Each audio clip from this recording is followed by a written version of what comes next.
Hello दोस्तों, GK उत्कर्ष IQ में आप लोगों का स्वागत है। तो आज मैं एसएससी जीडी का क्वेश्चन लेके आया है जो कि यह एग्जाम की दृष्टि से अति महत्वपूर्ण है। इसलिए आप लोग इस वीडियो को पूरा देखिए और यह जो है इसमें जो भी क्वेश्चन होगा सिलेक्टेड क्वेश्चन होगा एग्जाम की दृष्टि से, और आप लोग इसे वीडियो को पूरा देखिएगा। और दोस्तों बता दें, रिविजन करना बहुत जरूरी होता है क्योंकि एग्जाम में क्वेश्चन जो भी होता है डाउट क्लियर हो जाता है। तो आइए शुरू करते हैं पहले क्वेश्चन से।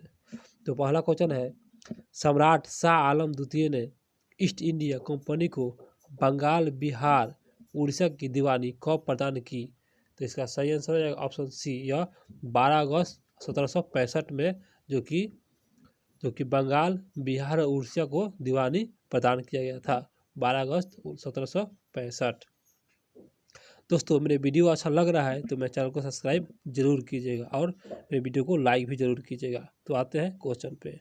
तो अगला क्वेश्चन है, निम्नलिखित में से किसे भारतीय पत्रकारिता का राजकुमार कहा जाता है? तो इसका सही आंसर हो जाएगा ऑप्शन डी, यह जो है क्रिस्टो दास पाल को, जो कि भारतीय पत्रकारिता का राजकुमार कहा जाता है, क्रिस्टो दास पाल को। आते हैं अगले क्वेश्चन पे। तो अगला क्वेश्चन होगा, लॉर्ड डलहौजी की राज हड़प नीति के अंतर्गत निम्नलिखित में से सर्वप्रथम किस राज्य का विलय हुआ था? तो यहाँ पर लिखा है दोस्तों सर्वप्रथम, तो इसका सही आंसर हो जाएगा ऑप्शन बी, यह सातारा। तो सातारा को सर्वप्रथम विलय किया गया था राज हड़प नीति के अंतर्गत, जो कि लॉर्ड डलहौजी ने किया था। अगला क्वेश्चन है, पुस्तक ए नेशन इन मेकिंग किसने लिखी? तो इसका सही आंसर हो जाएगा ऑप्शन डी, यह जो है सुरेंद्रनाथ बनर्जी द्वारा यह लिखा गया था, ये नेशन इन मेकिंग। अगला क्वेश्चन होगा दोस्तों, तो अगला क्वेश्चन आते हैं, किस आंदोलन से पूर्व गांधी जी ने कहा था कि मैं रोटी मांगी थी, बदले में मुझे पत्थर मिला? तो इसका सही आंसर हो जाएगा ऑप्शन सी, यह जो है सविनय अवज्ञा आंदोलन के दौरान महात्मा गांधी ने कहा था मैं रोटी मांगी, बदले में पत्थर मिला। इसका आंसर सी हो जाएगा। अगला क्वेश्चन है, जियात रंग आंदोलन का प्रारंभ हुआ था कहाँ से? इसका सही आंसर हो जाएगा ऑप्शन एक, यह मणिपुर से हुआ था। जियात रंग का आंदोलन का प्रारंभ मणिपुर राज्य से हुआ था। तो आते हैं अगले क्वेश्चन पे। तो अगला क्वेश्चन है दोस्तों, मुसलमानों में शिक्षा प्रसार के लिए बिहार के किस जिले में 1872 ईस्वी में साइंटिफिक सोसाइटी का गठन किया गया था? तो इसका सही आंसर हो जाएगा जो कि ऑप्शन डी हो जाएगा, यह जो है मुजफ्फरपुर, जो कि साइंटिफिक सोसाइटी का गठन किया गया था, यह जो है मुजफ्फरपुर जिले में, जो कि 1872 में किया गया था। अगला क्वेश्चन होगा, पटना युवक संघ की स्थापना किस वर्ष हुई थी? तो इसका सही आंसर हो जाएगा ऑप्शन जो कि सी हो जाएगा, यह 1927 ईस्वी में हुआ था। पटना युवक संघ की स्थापना 1927। आते हैं दोस्तों अगले क्वेश्चन पे। तो अगला क्वेश्चन होगा, हुमायूं द्वारा लड़े गए निम्नलिखित युद्ध में सबसे बाद में कौन सा युद्ध लड़ा गया था? तो इसका सही आंसर हो जाएगा ऑप्शन डी, यह जो है सरहिंदा का युद्ध लड़ा गया था, और सबसे बाद में लड़ा गया था सरहिंदा का युद्ध। आते हैं दोस्तों अगले क्वेश्चन पे। दोस्तों अगला क्वेश्चन होगा, आदि ग्रंथ अथवा गुरु ग्रंथ साहिब का संकल्प निम्नलिखित में से किसने किया था? इसका सही आंसर है ऑप्शन डी, यह गुरु अर्जुन देव द्वारा किया गया था। आदि ग्रंथ या गुरु ग्रंथ साहिब की संकलन यह गुरु अर्जुन देव द्वारा किया गया था। अगला क्वेश्चन है, निम्न में से किस हड़प्पाई स्थल में से एक उन्नत जल प्रबंधक का साक्ष्य प्राप्त हुआ? तो इसका सही आंसर हो जाएगा जो कि इसका सही आंसर हो जाएगा ऑप्शन बी हो जाएगा दोस्तों, यह जो है धौलावीरा, जो कि गुजरात में है, और हड़प्पा स्थल में से एक उन्नत जल प्रबंधक का साक्ष्य प्राप्त हुआ था, धौलावीरा से हुआ था। आते दोस्तों अगले क्वेश्चन पे। तो अगला क्वेश्चन होगा, निम्नलिखित में से किसने समुद्र गुप्त को भारत का नेपोलियन कहा? तो इसका सही आंसर हो जाएगा ऑप्शन सी, यह जो है विंसेंट स्मिथ द्वारा दोस्तों, जो कि समुद्रगुप्त को भारत का नेपोलियन कहा था। किसने? यह विंसेंट स्मिथ ने कहा था। अगला क्वेश्चन है, निम्नलिखित में से कौन सा कथन असत्य है, मतलब गलत को चुनना है? इसका आंसर दोस्तों, इसका आंसर जो कि डी हो जाएगा, यह जो है बौद्ध धर्म में संघ की सदस्यता राज्य के सेवक, चोर, दास एवं रोगी व्यक्तियों को भी प्रदान की जाती है, जो कि यह असत्य है। तो सत्य को देख लेते हैं। बौद्ध धर्म में आत्मा की मान्यता नहीं थी, जो कि सही है, आत्मा का मान्यता नहीं थी। बी में है बौद्ध धर्म में पुनः जन्म की मान्यता है, जो कि सही है, पुनः जन्म की मान्यता था। सी में है बौद्ध धर्म में संघ में प्रस्ताव के पाठ को अनुशासन कहा जाता था, जो कि सही है, अनुशासन कहा जाता था। यहाँ पर असत्य है, इसका आंसर डी हो जाएगा, जो कि असत्य है। तो आते हैं दोस्तों अगले क्वेश्चन पे। तो अगला क्वेश्चन होगा संविधान सभा की अंतिम बैठक निम्न में से कब हुआ? तो इसका सही आंसर हो जाएगा, क्योंकि अंतिम बैठक है, तो इसका आंसर बी हो जाएगा, 24 जनवरी 1950 में हुआ था, जो कि संविधान सभा का अंतिम बैठक हुआ था। अगला क्वेश्चन होगा लोकसभा में कितनी सीट अनुसूचित जाति और अनुसूचित जनजाति के प्रतिनिधियों के लिए आरक्षित है? इसका सही आंसर जो ऑप्शन ए किया 131 जो सीटें हैं आरक्षित है। आते हैं अगले क्वेश्चन पे। तो दोस्तों अगला क्वेश्चन आते हैं। तो अगला क्वेश्चन होगा राष्ट्रीय पेंशन प्रणाली एनपीएस निजी क्षेत्र के अंतर्गत एनपीएस से जुड़ने की अधिकतम आयु निम्नलिखित में से कौन सी है? तो इसका सही आंसर हो जाएगा ऑप्शन सी, यह जो है 65 वर्ष। अगला क्वेश्चन है निम्नलिखित में से कौन सा एक पंचशील सिद्धांत नहीं था? तो इसका सही आंसर हो जाएगा ऑप्शन सी, यह नवकीय निवारक परमाणु प्रतिरोधक, जो कि यह पंचशील सिद्धांत नहीं है। जो पंचशील सिद्धांत है उसको देख लेते हैं। शांतिपूर्ण सह-अस्तित्व और क्षेत्रीय अखंडता के लिए पारस्परिक सम्मान, और उसके बाद डी में है आंतरिक मामलों में हस्तक्षेप। यह सब जो है पंचशील सिद्धांत से अंतर्गत आता है। अगला क्वेश्चन दोस्तों संविधान सभा के उपाध्यक्ष कौन थे? इसका सही आंसर है ऑप्शन बी, यह जो है डॉक्टर एस.सी. मुखर्जी, जो कि संविधान सभा के उपाध्यक्ष एस.सी. मुखर्जी जो कि उस समय थे।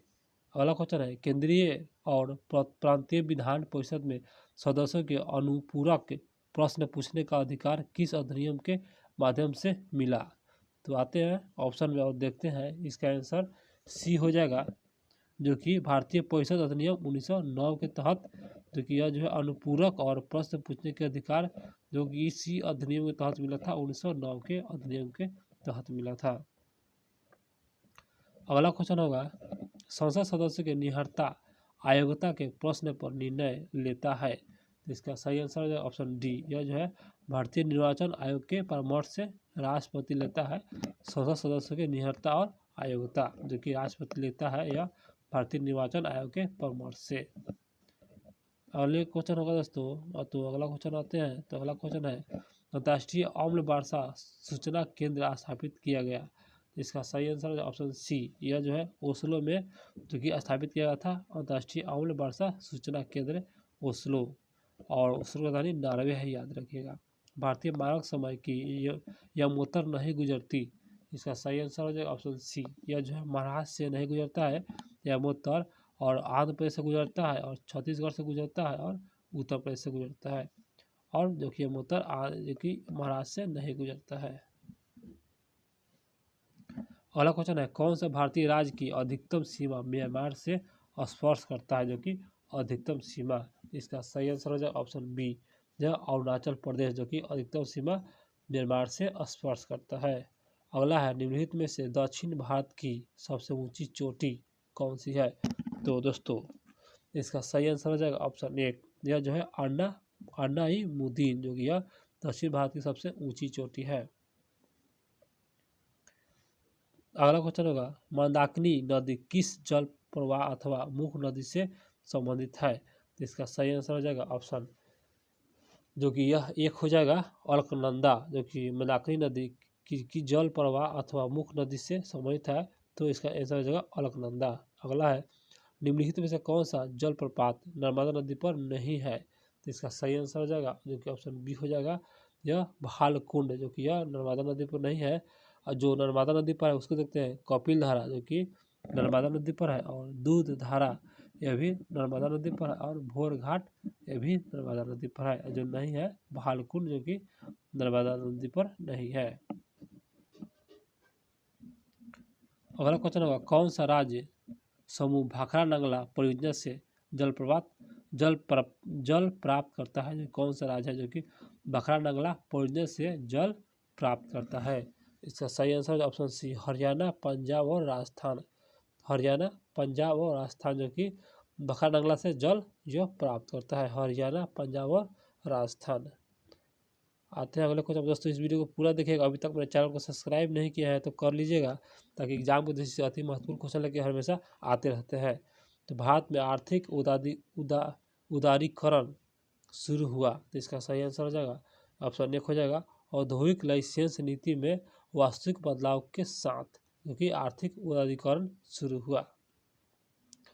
आते हैं अगले क्वेश्चन पे। तो अगला क्वेश्चन होगा नीचे दिए गए क्रेडिट रेटिंग एजेंसी पर विचार कीजिए और तथा उन्हें कालक्रमानुसार व्यवस्थित कीजिए। तो इसे सजाना है। इसका आंसर दोस्तों पहला हो जाएगा कोर। दोस्तों कोर जो है ना, इसमें हो जाएगा, पहले हो जाएगा क्राइसेल हो जाएगा, और उसके बाद हो जाएगा आइकरा हो जाएगा, और उसके बाद दोस्तों एक नंबर में कोर हो जाएगा। इस प्रकार का सही आंसर हो जाएगा ऑप्शन 1 हो जाएगा। 3, 2 और 1 हो जाएगा। अगला क्वेश्चन है निम्नलिखित निगमों में से कौन सा सही सुमेलित नहीं है, मतलब गलत को चुनना है। इसका आंसर डी हो जाएगा, जो कि गलत है। सही को देख लेते हैं। गोस्वामी समिति जो कि औद्योगिक रुग्णता से संबंधित है, और जानकी रमन समिति जो कि शेयर घोटाले से जांच पड़ताल से संबंधित है, और मल्होत्रा समिति जो कि बीमा क्षेत्र से संबंधित है। यहाँ पर लिखा है सुमेलित नहीं है। इसका आंसर डी हो जाएगा। आते हैं अगले क्वेश्चन पे। तो अगला क्वेश्चन होगा भारत में तृतीय क्षेत्र सम्मिलित नहीं है, तो इसका सही आंसर हो जाएगा ऑप्शन डी। यह जो है यहाँ पर डी है दोस्तों, केवल 3 जो है यह गलत है। वानिकी और जो कि मत्युकी ये जो है गलत है, और बाकी जो तृतीय क्षेत्र में है जो कि व्यापार, परिवहन, संचार, बैंकिंग, बीमा, ये सब तृतीय क्षेत्र के अंतर्गत आता है। अगला क्वेश्चन होगा भारत सरकार की राजकोषीय नीति का निम्न में से कौन एक उद्देश्य नहीं है, जो कि भारत सरकार के राजकोषीय नीति का उद्देश्य नहीं है। इसका आंसर सी हो जाएगा अंतर्राज्यीय व्यापार का नियम, जो कि नहीं है। बाकी सब है पूर्ण रोजगार और मूल्य स्थिरता और धन तथा आय का नियोजित वितरण, ये सब राजकोषीय नीति के अंतर्गत आता है। अगला क्वेश्चन होगा दोस्तों भारत में औद्योगिक क्षेत्र की उपलब्धि को मापने के लिए निम्न में से कौन सा संस्थान औद्योगिक उत्पादन के सूचकांक की जारी करता है। इसका सही आंसर है ऑप्शन सी। यह जो है केंद्रीय सांख्यिकी कार्यालय CSO द्वारा जो कि भारत में औद्योगिक क्षेत्र की उपलब्धि को मापने के लिए किस संस्थान औद्योगिक उत्पादन के सूचकांक जारी करता है। बहुत अच्छा क्वेश्चन है। आते हैं अगले क्वेश्चन पे। तो भारत के बजट में किस वर्ष वस्तु लेन देन कर CTT प्रस्तुत किया था। इसका सही आंसर है ऑप्शन ए 2013 से 14। अगला क्वेश्चन है द्रोणाचार्य पुरस्कार जो खेल प्रशिक्षण के क्षेत्र में दिया जाता है, तो शुरुआत कब हुआ था। तो इसका सही आंसर हो जाएगा ऑप्शन डी हो जाएगा। यह 1972 में शुरुआत हुआ था, याद रखिएगा। बहुत अच्छा क्वेश्चन है। सॉरी दोस्तों, यह 1972 में शुरुआत नहीं हुआ था। इसका आंसर डी हो जाएगा। 1985 में शुरुआत हुआ था। 2000 पुरस्कार जो खेल प्रशिक्षण के क्षेत्र में दिया जाता है 1985 में शुरू हुआ था। अगला क्वेश्चन होगा आकाशदीप पुस्तक लेखक, इसका सही आंसर हो जाएगा जो कि आकाशदीप है, और पुस्तक के लेखक बताना है। इसका आंसर बी हो जाएगा जयशंकर प्रसाद, जो कि आकाशदीप के पुस्तक के लेखक जयशंकर प्रसाद। अगला है केंद्रीय भवन निर्माण और अनुसंधान संस्थान स्थित है। इसका सही आंसर ऑप्शन 1 हो जाएगा रुड़की, जो कि पश्चिम बंगाल में है, क्योंकि भवन निर्माण और अनुसंधान संस्थान स्थित है। अगला क्वेश्चन होगा भारत की पहली बोलती फिल्म आलम आरा किस वर्ष जो कि प्रदर्शित हुई थी।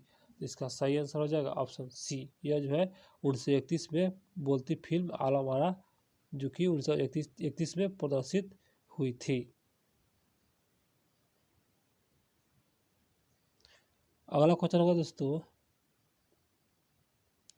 बिहार जाति आधारित गणना 2022 के अनुसार बिहार की कुल जनसंख्या कितनी। इसका आंसर जो कि बी हो जाएगा।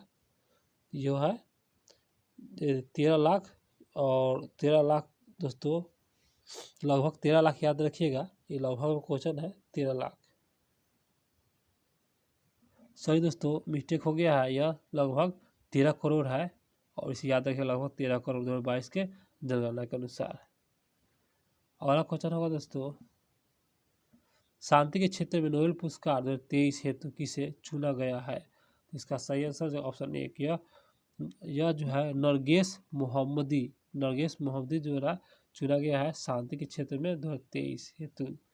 आते हैं अगले क्वेश्चन पे दोस्तों। अगला क्वेश्चन होगा, ग्लोबल जेंडर गैप इंडेक्स प्रतिवर्ष किस संस्थान द्वारा जारी किया जाता है? इसका आंसर बी हो जाएगा, WEF द्वारा जारी किया जाता है ग्लोबल जेंडर गैप इंडेक्स। अगला है, एकता सैन्य अभ्यास एकता जो कि 2023 में किन दो देशों के मध्य आयोजित की गई थी? इसका सही आंसर हो जाएगा ऑप्शन एक, यह भारत और मालदीव के बीच आयोजित किया गया था। अगला क्वेश्चन होगा, विश्व तंबाकू निषेध दिवस 2023 के थीम बताना है और जो कि विषय है या थीम, इसका आंसर एक हो जाएगा जो कि ग्रो फूड नोट टेबेको, ये जो है विश्व तंबाकू निषेध का थीम है। अगला है, अर्जुन पुरस्कार 2023 सम्मानित साक्षी कुमार का संबंध किस खेल से संबंधित है? इसका सही आंसर है ऑप्शन बी, कबड्डी से संबंधित है साक्षी कुमारी। अगला क्वेश्चन होगा, 19वां G20 सम्मेलन का आयोजन कहाँ किया गया? इसका सही आंसर ऑप्शन बी, ब्राजील में किया गया था। अगला है, ऑस्ट्रेलिया ओपन 2023 महिला एकल खिताब किसने जीता? तो इसका सही आंसर हो जाएगा दोस्तों ऑप्शन एक हो जाएगा, ये आर्याना साबालेंका, जो कि यह ऑस्ट्रेलिया ओपन 2023 महिला एकल खिताब जीता है। अगला क्वेश्चन होगा, मुख्यमंत्री शिक्षा पुरस्कार योजना की शुरुआत किस राज्य द्वारा किया गया? इसका सही आंसर है ऑप्शन डी, यह उड़ीसा राज्य द्वारा किया गया था। अगला है, न्यू डेवलपमेंट बैंक का नया सदस्य देश कौन बना? इसका सही आंसर ऑप्शन बी, यह मिस्र बना है।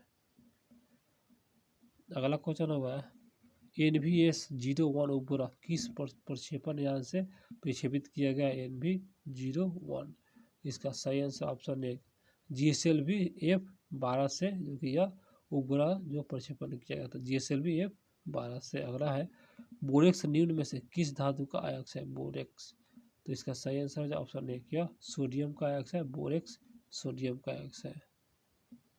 अगला क्वेश्चन होगा, न्यूट्रॉन प्रोटॉन इलेक्ट्रॉन और अल्फा कण समान गति ऊर्जा साथ चल रहा है, कौनों को उनके वेग के बढ़ने क्रम विकल्प का चयन करें? तो इसका सही आंसर हो जाएगा ऑप्शन एक, यह जो है अल्फा कण न्यूट्रॉन प्रोटॉन और इलेक्ट्रॉन, इसका आंसर एक हो जाएगा। आते हैं अगले क्वेश्चन पे। तो अगला क्वेश्चन होगा, श्यानता का गुण पाया जाता है? इसका सही आंसर हो जाएगा ऑप्शन सी, यह जो है द्रव एवं गैस दोनों में पाया जाता है श्यानता का गुण। अगला क्वेश्चन होगा, लाल रक्त कण जो कि RBC का जीवन काल बताना है कितने दिन का होता है? इसका सही आंसर हो जाएगा ऑप्शन सी, यह जो है 20 से 120 दिन का होता है लाल रक्त कण जो कि RBC का जीवन काल। अगला क्वेश्चन होगा, ऑटो वाहनों में हाइड्रोलिक ब्रेक जो है किस सिद्धांत पर कार्य करता है? तो इसका सही आंसर हो जाएगा ऑप्शन एक, यह पास्कल के सिद्धांत पर कार्य करता है। अगला क्वेश्चन है दोस्तों, निम्नलिखित में से कौन सा एक अदिश राशि है? तो इसका सही आंसर हो जाएगा ऑप्शन सी, यह द्रव्यमान जो कि यह अदिश राशि है। अगला क्वेश्चन होगा, निम्न में से किसके कारण पृथ्वी सूर्य के चारों ओर चक्कर लगाती? तो इसका सही आंसर हो जाएगा ऑप्शन बी, यह जो है परिक्रमण के कारण जो को पृथ्वी जो है ना सूर्य के चारों ओर चक्कर लगाता है परिक्रमण के कारण, इसका आंसर बी हो जाएगा। आते हैं अगले क्वेश्चन पर। तो अगला क्वेश्चन होगा, यहाँ पर लिखा है सुमेलित कीजिए, सूची 1 या सूची 2 है जो कि सुमेलित करना है। तो आइए इसे मिलाते हैं। तो इसमें पहला लिखा है G मार्कोनी, जो कि यह जो है रेडियो के खोज किए थे G मार्कोनी। अगला है JL बेयर्स, जो कि यह जो है टेलीविज़न की खोज किए थे JL बेयर्स द्वारा किया गया था। और उसके बाद में सी में है अलेक्जेंडर ग्राहम, जो कि यह जो है टेलीफोन की खोज किए थे ग्राहम। और उसके बाद डी में है थॉमस अल्वा एडिसन, जो कि ग्रामोफोन के खोज किए थे। इस प्रकार से इसका सही आंसर हो जाएगा ऑप्शन एक हो जाएगा 1, 2, 3 और 4। अगला क्वेश्चन होगा, हाइड्रोजन गैस भरा गुब्बारा, हाइड्रोजन गैस भरा गुब्बारा जो है ना, यह जो है इसका आंसर बी हो जाएगा। हवा में केवल गुब्बारा तब ही ऊपर उठता है जब उसका कुल भार विस्थापन वायु के भार से बहुत कम हो, इसलिए गुब्बारा तभी ऊपर उठेगा। अगला क्वेश्चन होगा, मोमबत्ती के हवा में जलने पर बनने वाला जो कि उत्पाद नहीं है, इसका सही आंसर हो जाएगा ऑप्शन जो कि एक हो जाएगा यह नाइट्रोजन, जो कि मोमबत्ती के हवा में जलने पर बनने वाला उत्पाद नहीं है नाइट्रोजन। जो उत्पाद है वह है कार्बन मोनोऑक्साइड और कार्बन डाइऑक्साइड और कालिक के रूप में कार्बन, ये सभी है उत्पाद बनता है, और जो नहीं बनता है नाइट्रोजन नहीं बनता है। अगला क्वेश्चन है, दांतों के इनामेल में कैल्शियम फास्फेट मौजूद होता है जिसकी प्राकृतिक है, इसका सही आंसर ऑप्शन एक हो जाएगा क्षारीय प्राकृतिक होता है, जो कि कैल्शियम और फास्फेट मौजूद होता है और प्राकृतिक क्षारीय होता है। अगला क्वेश्चन होगा दोस्तों, तो अगला क्वेश्चन पढ़ते हैं। तो अगला क्वेश्चन है, दांतों के इनामेल, ये तो हो चुका है दोस्तों। अगला क्वेश्चन यहाँ आते हैं, निम्नलिखित कथनों पर कौन सा सही है, सही कथन को देखते हैं।